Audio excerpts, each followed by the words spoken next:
हाल ही में हमने एक वीडियो बनाई थी जहां पर हमने बताया था कि मोटरोला कैसे वापस आया, कैसे उसने सिचुएशन का फायदा उठाया, कैसे वो तब शांत रहा जब उसे शांत रहना था और जब अब आया है तो ऐसा कमबैक करा है कि बहुत सारे लोगों की बोलती बंद कर दी है। उस वीडियो की लिंक आपको नीचे डिस्क्रिप्शन में मिल जाएगी। आज की वीडियो में हम एक ऐसे फोन के बारे में बात करेंगे जो कि एक गिमिक लेस फोन है, मतलब जितने भी गिमिक्स वाले फीचर्स होते हैं उनको हटाकर एक प्रैक्टिकल फीचर्स के साथ फोन को ऑफर किया गया है with a very reasonable price. अब प्राइस शुरू में आपको शायद थोड़ी सी अलग लगेगी, वीडियो के एंड तक आपको कुछ और लगेगी, लेकिन मैं उसे पूरी तरीके से जस्टिफाई करने की कोशिश करूंगा। तो चलिए जल्दी से वीडियो को शुरू करते हैं। ये है मोटरोला H20 Pro। इसके अंदर आपको क्या क्या मिलता है, इसमें स्पेक्स क्या है, प्राइस क्या है, वो सब आपने देख ही ली होगी। ये लाइन आपने पहले भी सुन रखी होगी, लेकिन एक बार फिर से मैं रिपीट करता हूँ। 5,000 से 10,000 तक का ये जो प्राइस सेगमेंट होता है, यहाँ पर जो लोग फोन खरीदते हैं वो खरीदते हैं अपनी जरूरत के लिए। इसके बाद 10 से 20 का जो रेंज है वहां पर भी बहुत सारे लोग जरूरत के हिसाब से करते हैं, लेकिन वहां पर पैसा थोड़ा सा ज्यादा होता है लोगों के पास, तो वो लोग थोड़ा एक्स्ट्रा खर्च कर सकते हैं अपनी जरूरत के लिए। प्लस वहां पर स्टूडेंट्स भी आ जाते हैं जिनके पास पैसा नहीं होता, लेकिन उनके पास शौक होता है कि हाँ उनके पास एक अच्छा डिवाइस हो। लेकिन 20,000 से जैसे ही फोन आपको ऊपर चला जाता है, फिर वो आपकी जरूरत से हटकर आपकी चाहतों की तरफ जाने लगता है। 20,000 से ऊपर के फोन में आपको हर चीज अच्छी चाहिए, डिस्प्ले होना चाहिए लेकिन अच्छा होना चाहिए, कैमरेज होना चाहिए लेकिन अच्छे होने चाहिए, UI होना चाहिए, अच्छा होना चाहिए। तो मतलब हर चीज में आपको एक एक्स्ट्रा एज मिलना चाहिए जब आप 20,000 से ज्यादा खर्च कर रहे हो। तब ऐसे में कंपनीज जब 20 से 30,000 का फोन बनाती हैं तो उन्हें बहुत ज्यादा सोचना पड़ता है कि भाई क्या क्या चीजें डालें, कैसे कैसे हम कस्टमर्स को अट्रैक्ट कर सकते हैं या फिर कैसे हम कम दाम में ज्यादा वैल्यू दे सकते हैं। लेकिन जैसे ही आपकी प्राइस 40,000 से ऊपर जाती है, वहां पर कंपनीज के लिए एक खुला मैदान चालू हो जाता है। अब वहां पर कस्टमर आपके पास नहीं आएगा, आपको कस्टमर को बुलाना पड़ेगा। वहां पर आपको पेपर के अंदर या तो स्पेक्स ऐसे देने पड़ेंगे या फिर आपकी ब्रांड वैल्यू बहुत अच्छी होनी चाहिए जो कम प्राइस में आपको बहुत अच्छी अच्छी स्पेक्स मिल रही हैं। कुल मिलाकर आपको कुछ ना कुछ ऐसी चीजें देनी पड़ेंगी जिसकी वजह से आपका फोन एक अलग कैटेगरी का फोन दिखने लगे। और इस चीज को करने के लिए बहुत सारे ऐसे फीचर्स आपको फोन के अंदर देखने को मिलते हैं जो एक तरह से गिमिक बन जाते हैं। मतलब उन फीचर्स का आप रियल लाइफ में या मैं कहूं डेली लाइफ में इतना ज्यादा यूज नहीं करोगे, वो बस पेपर में दिखने में या फिर जब फोन की अनाउंसमेंट हो रही है उस टाइम पर स्टेज पे बोलने में ज्यादा अच्छे लगेंगे। एक्चुअल यूज उनका बहुत ज्यादा कम होता है। अगर आपको ऐसे फीचर्स जानने हैं तो उसके लिए भी हमने एक वीडियो बना रखी है, उसकी भी लिंक आपको नीचे डिस्क्रिप्शन में मिल जाएगी। अब इस फोन के साथ जो मोटरोला ने किया है वो बहुत ज्यादा सही काम किया है। मतलब उसने ज्यादा से ज्यादा गिमिक्स को हटाने की कोशिश करी है ताकि वो एक कम दाम के अंदर ऑलमोस्ट एक फ्लैगशिप वाला एक्सपीरियंस आपको दे सके। सबसे पहले अगर हम UI की बात करें तो अभी तक जितनी भी वीडियोस मैंने देखी हैं, हर किसी का एक ही कहना है कि UI बहुत ज्यादा स्मूथ है। आपको पता है मोटरोला के अंदर स्टॉक एंड्रॉइड मिलता है, एक तो वो स्किन बहुत ही हल्की है, ऊपर से स्नैपड्रैगन 8 Gen 1 इस पर 4 चांद लगाता है इसका 144 हर्ट्ज का डिस्प्ले। अब ऐसे अगर आप देखोगे ऑन पेपर 144 120 में बिल्कुल भी अंतर नहीं है। साइड बाय साइड आपको थोड़ा बहुत अंतर मिल जाएगा, लेकिन अलग अलग देखोगे तो बिल्कुल भी नहीं पता चलेगा। लेकिन मोटरोला के साथ शायद आपको पता चले, क्योंकि यहाँ पर जो स्किन है वो इतनी लाइट है और जो आपका Android 12 है, जो मटेरियल UI आया है, उसमें जो एनिमेशंस वगैरह है वो इतने अच्छे से ऑप्टिमाइज करे हैं मोटरोला ने कि जब आप इसको यूज करोगे तो आपको और ज्यादा स्मूथ एक्सपीरियंस होगा। और ये आपको कई सारे रिव्यू में भी पता चल रहा होगा। अब UI की अगर हम बात करें तो आपको Android 12 यहाँ पर आउट ऑफ द बॉक्स देखने को मिलता है। अब यहाँ पर डेफिनेटली इस फोन के अंदर मैंने बहुत ढूंढने की कोशिश करी, लेकिन मुझे बहुत ज्यादा चीजें नहीं मिल रही थी बुराई करने के लिए। फाइनली कुछ चीजें मिली। लोगों से बात करने के बाद और कमेंट्स पढ़ने के बाद कुछ वीडियोस में मैंने एक चीज नोटिस करी कि अभी के टाइम में मोटरोला अपने UI में जो अपडेट्स हैं उसको लेकर काफी पीछे हो चुका है। पहले उसके अपडेट्स आते थे, अच्छे टाइम पे आते थे, काफी पहले आते थे, लेकिन अभी वो चीज वैसे काम नहीं कर रही। हालांकि जो इसका UI है बहुत ज्यादा लाइट है, एंड्रॉइड जो गूगल दे रहा है इसमें थोड़े बहुत ट्वीक करके ही को अपडेट देना है, लेकिन वो करने में भी ये लोग अभी पीछे हो रहे हैं। तो ये एक नेगेटिव पॉइंट है। अब यहाँ पर अगर हम डिस्प्ले पे वापस आते हैं तो देखो यहाँ पर किया क्या क्या जा सकता था और प्राइस को कम रखने के लिए क्या क्या किया गया है। नंबर 1, आपको 144 हर्ट्ज की डिस्प्ले मिलती है, वो टॉप ऑफ द लाइन है। यहाँ पर क्या किया जा सकता था, आपको LTPO डिस्प्ले दी जा सकती थी, लेकिन उसकी वजह से प्राइस बहुत ज्यादा बढ़ जाता। लेकिन क्या वो LTPO डिस्प्ले आपके काम की है एक्चुअल लाइफ में? मेरे हिसाब से बहुत ज्यादा नहीं। इसका काम होता है आपके रिफ्रेश रेट को वेरी करवाना। अगर आप ऐसे बंदे हैं जो अपने फोन में गेम भी खेलते हैं और ई बुक्स वगैरह या फिर बहुत ज्यादा आर्टिकल वगैरह पढ़ते हैं, तब ये फीचर डेफिनेटली आपके काम का है। लेकिन आप एक नॉर्मल यूजर हैं जो आपकी ब्राउजिंग करते हैं, गेम खेलते हैं, सोशल मीडिया चलाते हैं, यूट्यूब वगैरह देखते हैं, यहाँ पर LTPO डिस्प्ले का उतना मेजर रोल नहीं है, क्योंकि आपकी डिस्प्ले हमेशा मोशन में रहेगी, उसको कभी भी कम हर्ट्ज पे जाने का टाइम ही नहीं मिलेगा, बहुत कम टाइम मिलेगा जाने का। तो ये एक तरह से नॉर्मल यूजर के लिए बहुत तगड़ा फीचर नहीं है, इसको यहाँ पर हटा दिया गया है, इससे प्राइस बहुत ज्यादा कम हो गई। इसके बाद आपको जनरली जो चाइनीज काउंटर पार्ट हैं उनमें आपको क्वाड HD डिस्प्ले देखने को मिलती है, वो भी यहाँ पर फुल HD प्लस तक ही रखी गई है, जो कि एक बहुत सही चीज है। देखो मैं जनरली बताऊं तो 7 इंच से जितनी भी छोटी डिस्प्लेज हैं उनमें full HD plus more than enough है, मोर देन। हाँ, क्वाड HD जब होगा तो आप साइड बाय साइड रखोगे, आपको अंतर पता चलेगा थोड़ा सा, जब आप देखना चाहोगे तब। तो इसी वजह से मैं कह रहा हूँ 7 इंच से छोटी डिस्प्ले मोर देन इनफ होती है फुल HD प्लस में, और यहाँ पर बिल्कुल ऐसा ही करा गया है। इसी के साथ आपको इसमें 10 बिट की डिस्प्ले भी मिलती है, जो कि अब स्टैंडर्डाइज होती जा रही है। इसमें आपको HDR plus, wide wine L1 का सपोर्ट, ये सारी चीजें देखने को मिल रही हैं जो प्रैक्टिकल लाइफ में आपकी यूज में होंगी। मतलब आप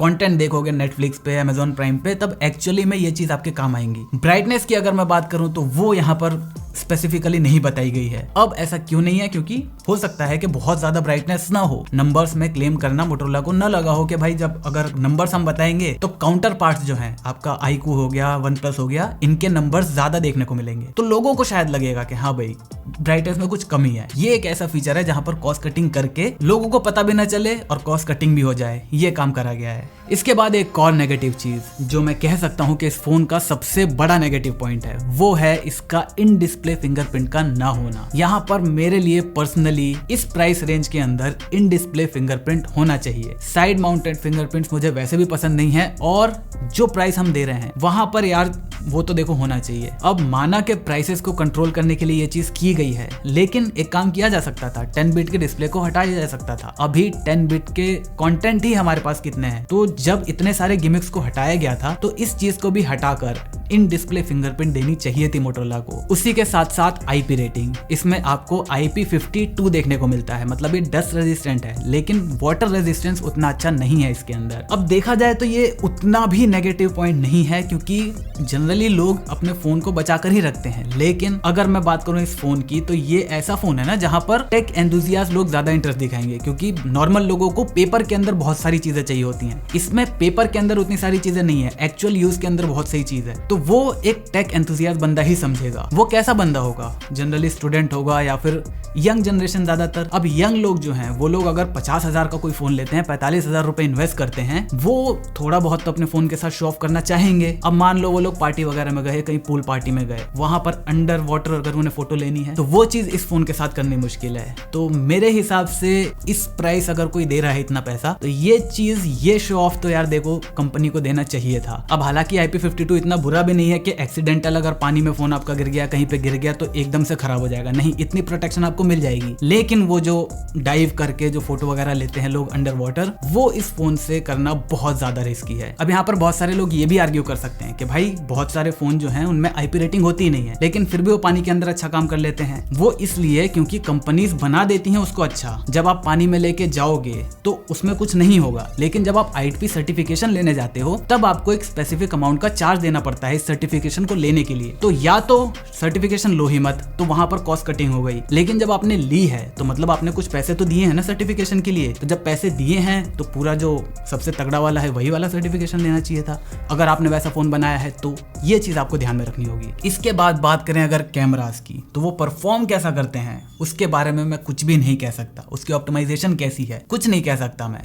यहाँ पर जो चीज मैं कह सकता हूँ वो है कि इम्प्लीमेंटेशन यहाँ पर थोड़ा सा और बेटर हो सकता था। कैसे? यहाँ पर आपको 50 मेगापिक्सल का मेन और 50 मेगापिक्सल का अल्ट्रा वाइड देखने को मिलता है विद 2 मेगापिक्सल डेप्थ सेंसर। अब यहाँ पर आपने एक चीज नोटिस करी है कि आपको जितने भी मिड रेंज के फोन होते हैं 25-30 हजार के आसपास के, वहां पर आपको टेलीफोटो देखने को नहीं मिलता, आपको अल्ट्रा वाइड देखने को मिलता है। ऐसा क्यों सोचा है आपने कभी? तो इसका रीजन है टेलीफोटो लेंस ज्यादा महंगा होता है, 2 गुना से भी ज्यादा महंगा हो सकता है। क्यों? नंबर 1, आपको जब फोन डिजाइन कर रहे होगे उस टाइम पर आपको स्पेसिफिक जगह बनानी पड़ेगी टेलीफोटो लेंस के लिए, क्योंकि वहां पर फोकल लेंथ ज्यादा होती है, तो 2 लेंसेज, 2 कांच जो होते हैं उनके बीच डिस्टेंस ज्यादा रखनी पड़ती है। तो डिजाइन करते टाइम कॉम्प्लेक्सिटी बढ़ गई, उसके बाद जो ये लेंसेज हैं इनकी क्वालिटी अल्ट्रा वाइड के कंपैरिजन में ज्यादा बेटर होनी चाहिए, क्योंकि आप ज्यादा फोकल लेंथ यूज कर रहे हो, वहां पर लेंसेज की क्वालिटी बहुत ज्यादा मैटर करती है। अल्ट्रा वाइड में वो उतना फर्क नहीं डालेगी जितना टेलीफोटो में डालेगी। तो इन दोनों रीजंस की वजह से टेलीफोटो ज्यादा महंगे होते हैं, इसी वजह से वो आपको प्रीमियम फोन्स के अंदर ही देखने को मिलते हैं। अब यहाँ पर एक और कंफ्यूजन है जो मेरे लिए है, मुझे नहीं पता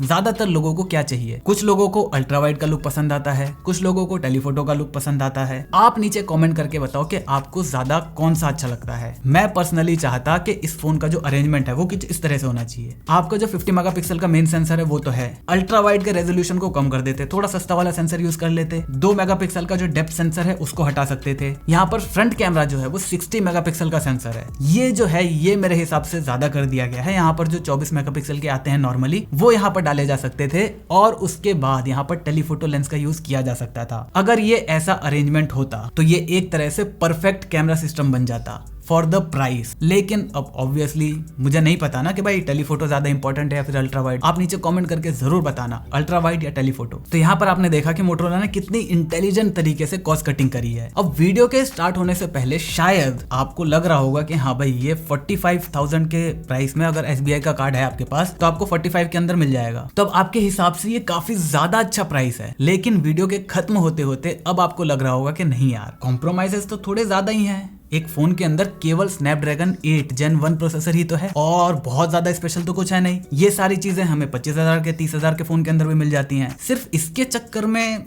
कुछ ज्यादा नहीं हो गया? तो यहाँ पर मैं फिर से एक लाइन क्लियर कर देना चाहता हूँ कि अभी की जितने भी फोन्स आ रहे हैं उनकी जो प्राइसेस है वो एक तरीके से ओवर प्राइस रहेगी, और वो जस्टिफाई करने लायक है, क्योंकि सप्लाई चेन जैसा कि मैं बार बार कह रहा हूँ उसकी वजह से प्रोसेसर्स, रैम, स्टोरेज, आपकी जो नेटवर्क चिप्स होती हैं, आपकी जो वाईफाई की चिप्स होती हैं, कनेक्टिविटी की चिप्स होती हैं, उन सब का दाम बढ़ा हुआ है। तो यहाँ पर उस चीज का इफेक्ट आपको प्राइसिंग के अंदर देखने को मिलेगा। और आपको फिर से ये चीज नहीं भूलनी चाहिए कि ये दुनिया का पहला फोन है जिसमें आपको स्नैपड्रैगन 8 Gen 1 प्रोसेसर देखने को मिल रहा है। तो जब मोटोरोला ने इस चिप का ऑर्डर क्वालकॉम को दिया होगा तब प्राइसेस बहुत ज्यादा थे इस चिप के। अब जैसे जैसे टाइम बीतता जाएगा वैसे वैसे ही तो प्राइसेस कम होंगे। तो उस टाइम पर इतना ज्यादा प्राइस देने के बावजूद इस प्राइसिंग में 8 Gen को देना, यही अपने आप में बहुत कमाल की बात है, और यही जस्टिफाई करता है कि हाँ भाई 45K के आसपास ये फोन बिल्कुल सही, बहुत ठीक प्राइस है इसकी। तो अगर आपको ये वीडियो पसंद आए तो वीडियो को लाइक कर देना, चैनल पर नए चैनल को सब्सक्राइब कर देना, क्योंकि हम ऐसे ही ज्ञान बांटते रहते हैं। मैं मिलता हूँ आपसे अगली वीडियो में, तब तक जय हिंद, वंदे मातरम।